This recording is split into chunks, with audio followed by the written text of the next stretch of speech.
You're listening to the Free to Be Mindful podcast, which provides bite-sized tips for busy parents, educators, and anyone working with kids. These real talk conversations focus on mindful living, mental health, and personal growth, helping all to learn, grow, and inspire with mindfulness in mind. I'm your host, Vanessa de Jesus Guzman, educator, licensed professional counselor, entrepreneur, and mom. I'm passionate about helping folks live life with peace of mind and ease of heart while not losing their, well, you know, here we go.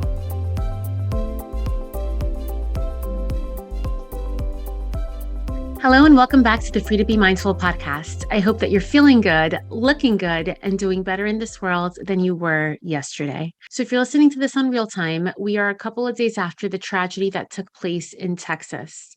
And I don't want to go way deep into what took place because I think all of us definitely know about it.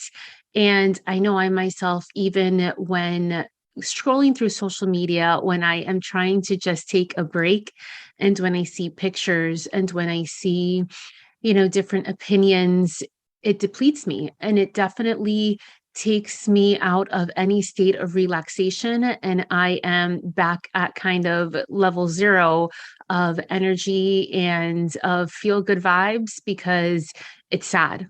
And that is understandable. And I think all of us, it shook us all to our core, especially if you're a mom or a parent or any type of caregiver, to think that you drop your kids off at school and your hope is that they will be safe. You don't even question it because it's school. And then when we hear of things like this, it is scary. It definitely is. But what I want to focus with you today is kind of focusing on the opposite end. I'm not thinking of the feelings that we're left with after hearing this, but more so before everything. What can we do as parents? What can we do as educators in order to really soak in all of the precious moments that we have the opportunity to live each and every day, instead of focusing on the whining that's happening, the homework that's not getting done, the studying that isn't getting done, the mess all over the floor, the middle school drama that we're so over, the Uber driving from one activity to the other that leaves us super tired at the end of a long work day. Sometimes it's really easy to get caught up in all of those feelings that we want them to hurry up and go to sleep so that we can get a break. But then at the end of the night, are we really getting a break in for ourselves, first of all, or are we staring at front of the TV until 1 or 2 in the morning and then we're like, oh, we're tired. We should have gotten to bed hours ago. Or sometimes we even look at them as we tuck them in. And although we're grateful that they're sleeping, it's at that point that they look like sweet little angels and we are soaking that moment in, but they're sleeping. All of those are good moments too. But are we really soaking in the times when they are awake and when they are spending their moments with us? And it's easier said than done because we all have mile-long to-do lists. We all have so many things that pull us in so many separate directions. But I wonder if we can be more intentional with taking time out of our schedule. And it doesn't have to be 60 minutes, 30 minutes. It could be seconds, with being intentional with the seconds that we have in front of us and just stopping and breathing and just taking the landscape in. That landscape could be when you're just out for a walk with your kid. It can also be the messy living room that probably drives you bananas because you've told them a gazillion times to pick up their toys. I'm all about that life. I get it. But think about one day your kids will be 18, maybe at 18 or maybe at 28. They'll be out of the house eventually. And we won't get the moments that we have now back, right? Once those moments are gone, they are on to the next hurdle. They're on to the next challenge. They're on to accomplishing the next thing, which is amazing because we want the best for our kids. But when we get to that end goal, whatever that end goal for the moments may be, it's then really easy for us to look back and say, wow, where have the years gone? Wow, time flies. Wow, I can't believe that, once upon a time they were struggling to walk and here they are, like, winning their first championship at blank. We find ourselves very often more on that end of the spectrum looking back than we do in finding ourselves really appreciating the moments that we have in front of us right now. And obviously, it's really easy for that to happen because, again, we're pulled in so many different directions.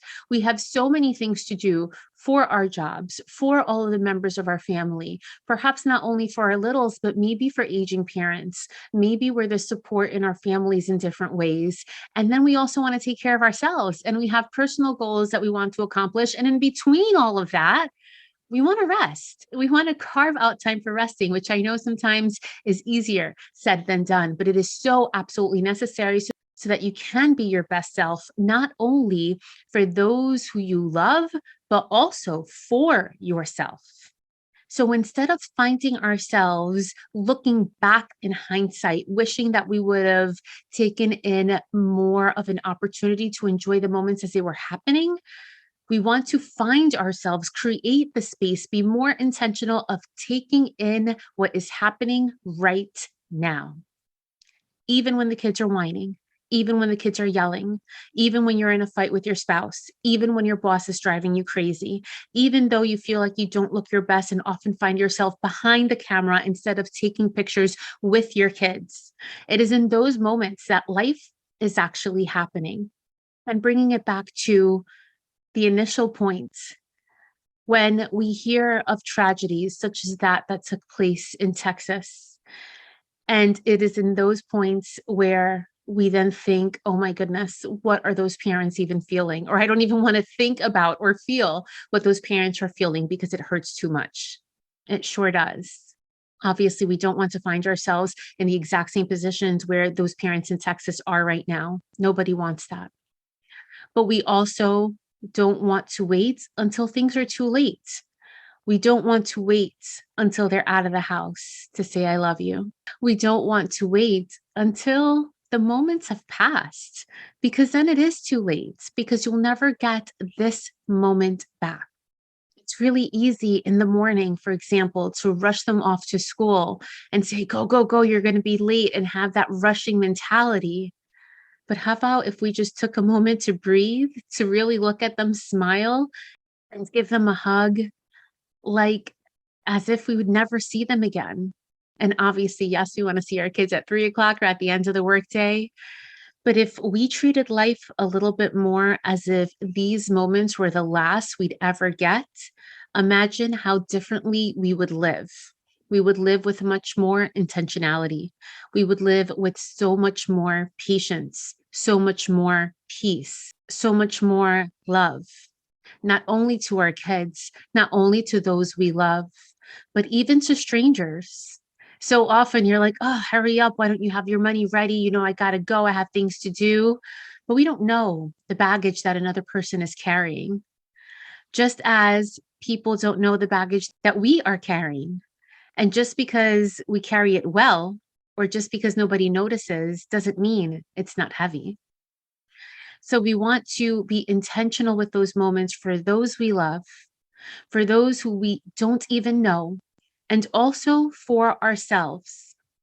We want to be more intentional in making the space to find peace within ourselves, even if it's short chunks at a time. We want to create more space to take those breaths, to take in the sunsets, to take in the flowers blooming or the sun rising. We want to create those moments because hopefully when we are super duper old and gray and in our last moments, we want to be content with the life that we live. And of course, we always want more, but we also want to be content with the life that we led and what we have. And know that it's in these moments today that we can make those types of actions. It's in these moments today that we can make those differences. We can't make these actions when we're on our last breath. We need to make the space and the time today. Again, for our kids, for our families, for our friends, for our neighbors, for those who we come across that we may not even know, and for ourselves, so that we can be the best version of ourselves, the best lead character in the movies we live, so that we can be the best for others and be the best for ourselves. So I hope that you found this to be a powerful and hopefully inspiring message. But I know sometimes we hear this and it sounds fantastic. And then you're like, wait, but how do I do it? Right? Who's going to help me make this time? Where do I find the time? Is it something that I schedule? How do I take these breaths? How do I make this happen? Because I want to make this change. And this is why I do what I do, because I absolutely love helping people find these spaces. And it can be done in so many different ways. And I would love to share with you the ways that I can help you create these spaces. So first and foremost, we offer mindfulness with people of color, where we see you because we are you. That is a membership community where we meet live on a monthly basis for guided meditations. And we have an educational board where you learn more about mindfulness, where you learn more about how to create these spaces. And this is where you find the space, right? You carve out 5 minutes to listen to a video, to go on a short guided meditation, and then to implement some of the strategies shared on your own. So that's a perfect way to begin creating the space. I also offer Amiga mom support groups. This is not therapy groups. It's just a support group where anybody in the world can join us every first Monday evening of the month at 8:30 p.m. Eastern Standard Time. We meet for about an hour and a bit. We create community, we share what's on our minds, we offer things, suggestions that may help toward each other. And then we also end with a guided meditation to refill your cup until the next event. I'm very happy to share that Amiga Moms will also go back to in-person events beginning this summer. If you are a New Jersey resident and are looking for a therapist of your own, I do have morning slots available for mothers in New Jersey who need a little bit more help than a support group, and where therapy can help. And if you need more help connecting with your kids, redirecting your kids, setting limits, I have created a free guide just for you. You can find it on my website, but you can also find it by swiping up and looking at the show notes below. The link is there. And that is a free PDF on how to set limits with your kids and the language to use to support those limits and to provide positive reinforcement so that your kids can continue to respect those boundaries. If I can be of any additional service to you, please reach out to me. I'd love to connect with you. But I will share with you, being on both ends of the spectrum of starting this journey, not being on it and feeling so overwhelmed and always stressed, and putting the nuisance and the minutia as a priority, and now being in a space where I don't have anything off of my plate. If anything, I have more on my plate. However, because I am intentional of taking the spaces, it feels much more manageable. I feel much happier, and it shows in my relationships with others and in my relationship with my child. And I'd love to do the same for you. Thank you for listening in today. Please stick around for this short guided meditation, and I look forward to connecting with you. So right now, regardless of where you are or what you're doing, take a breath in, and as slowly as you can, breathe out as your belly deflates and you have no air left until you take the next breath in. We breathe every moment of our days, but breathing with a little bit more of intentionality can ground us and provide us the space to take in the world around us and to learn and grow and hopefully inspire others to do the same.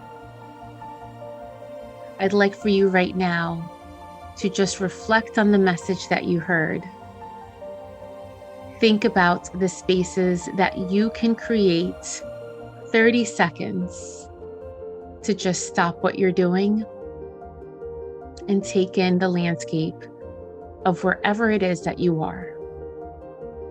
Can you do this in the morning before you jump out of bed? Can you set an alarm on your watch or your phone and midday just stretch and give thanks for whatever it is that's happening? Can you set a reminder for when you go to bed, hopefully at a good hour, to think of 5 things that you are grateful for that happened that day?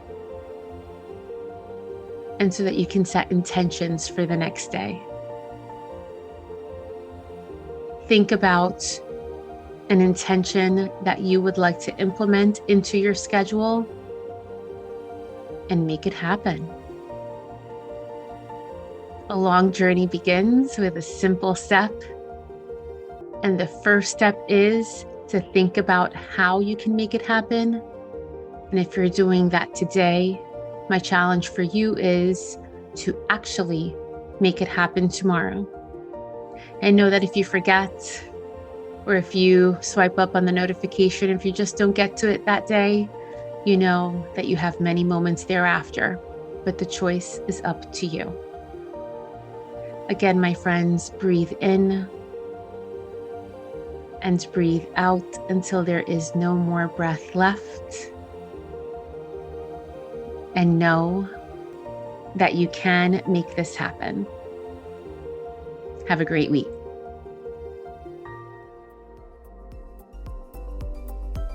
I hope you enjoyed this week's show.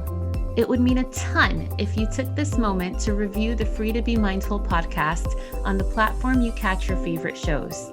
That quick and easy act lets me know what you enjoy, and it helps others find the podcast too. And of course, don't forget to subscribe so you can listen along next week.